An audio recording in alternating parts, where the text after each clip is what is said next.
Mateo Kapitulo 5.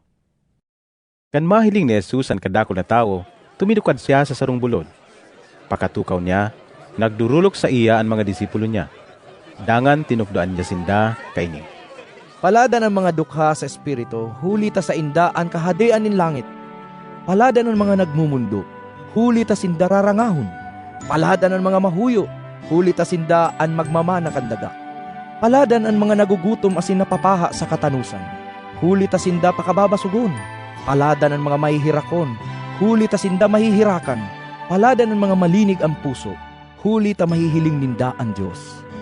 Palada ng mga parapatuninong, huli ta aapodon silang mga aki nin Diyos. Palada ng mga pinapasakitan dahil sa katanusan, huli ta sa inda ang kahadian nin langit. Paladan kamo kung minumuda kamo, pinapasakitan asin pinapakaraot kan mga tao dahil sakop. Arog man kainian ginibo sa mga propetang nainot sa indo, urog na magugma kamo, tadakula ang balos sa indo sa langit. Kamo an asin kan kinaban, kung mawaranin asgad ang asin, paano pang mapaasgad iyan? Day na iyan nin pakinabang, kaya inaapo na sana dangan binabatayan nin mga tao.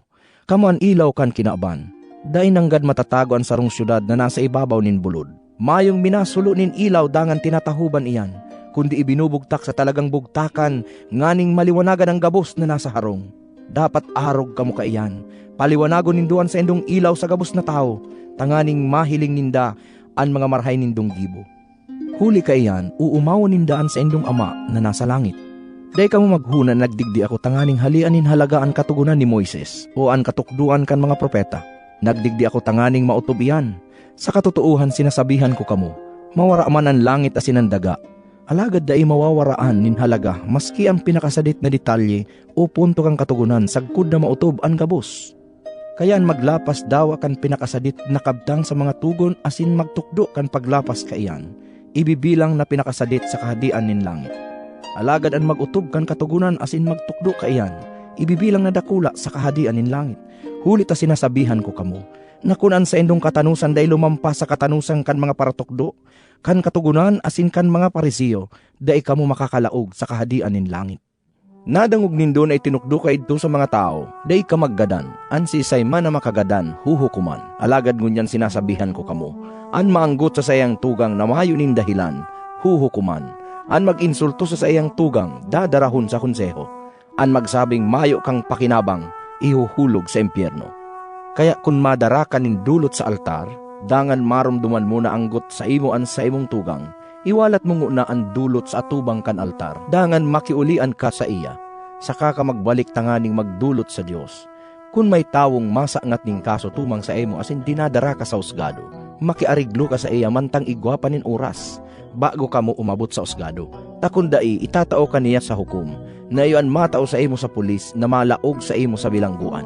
Sa katotohan sinasabihan ta ka, dai ka makakaluwas diyan, sagkod na dai mo mabayadan ang huring sintabo kan multa. Nadangog nindo na itinukdo ka idto, dai ka magdurog sa bako mong agom. Alagad ngunyan sinasabihan ko kamo, an maghiling sa sarong babae na may pagmaut na durugan siya, nagkakasala na nin panambay. Kaya kung ang tuo mong mata ang nagiging dahilan kan pagkakasala mo, hulwata iyan asin tapukan. Mas marahay pang mawaranin sarong kabtangan sa imong hawak, kikan itapok ang bilog mong hawak sa impyerno. Kung ang tuo mong kamot ang nagiging dahilan kan pagkakasala mo, putula iyan asin tapukan. Mas marahay pang mawaraan nin sarong kabtangan sa imong hawak, kikan itapok ang bilog mong hawak sa impyerno. Itinukdo man ka idto, an sisay man na magsuhay sa iyang agum, dapat tawan niya kan kasuratan nin pakisuhay. Alagad mo niyan sinasabihan ko kamo, kung suhayan kan lalaki ang agum niya na daiman nagpasambay, nagkakasala huli ta siya ang nagsubol sa iya sa adulteryo, kung ini magpaagum giraray. Ang lalaking umagum sa iya, nagkakasala man nin adulteryo. Nadagong manindo na itinukdo sa mga tao kaidto, dahil mo ipasudyaan sa imong panuga, kundi utubon mo ang sinumpaan mo sa kagurangnan.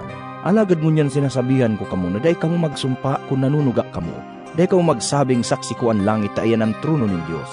Usaksi ko ang daga tayan ang tungtungan kan sa iyang mga bitis. Dahil kamo magsabi, saksi ko ang Jerusalem tayan ang syudad kan dakulang hadi. Dahil man kamo magsabi, maski papugutan ako, huli ta maski ang sarong buhok, dahil nindo magigibong puti o itom. Sabi sa nanindong iyo o dai, an anuman ay dagdag nindo kaini, gikan sa maraot. Nadangog na nindong sinabi ka idto, mata sa mata, ngipon sa ngipon, Alagad ngunyan sinasabihan ko kamo, day kamo magbalos sa nagigibo sa indo nin maraot. Kung may sumampaling kanto mong pisngi, ipasampaling mo paan sa ibong. Kung may mag-akusar sa imo tabot niyang kuahon ang bado mo, itao mo sa iya patian sa imong alikboy. Kung may magpirit sa imong ibahan siya nin 1 kilometro, ibahan mo siya nin 2 kilometro. Tawan mo ang nagahagad sa imo, asin dai mo pagsayumahan ang buot mag-utang sa imo. Nadangog nindo na sinabi ka idto, kamutan mo an sa imong katuod. Kaungisan mo an sa imong kaiwal. Alagad ngunyan sinasabihan ko kamo, kamutan nindoan sa indong kaiwal, asin ipamibi nindoan mga nagpapasakit sa indo.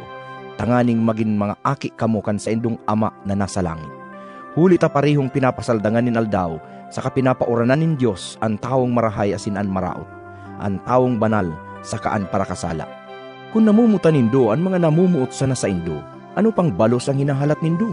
Bakong arog man kaya ng ginigibo kan mga parasingil nin buwis? Kunan iniistimar nindo mga katuod sana, ano ang ginigibo nindong urog kisa ginigibo nin iba? Bakong siring man kaya ng ginigibo kan mga pagano? Kaya magpakamatanos kamo sa gabos na bagay, arog kan sa indong langit nun ama, na matanos sa gabos na bagay.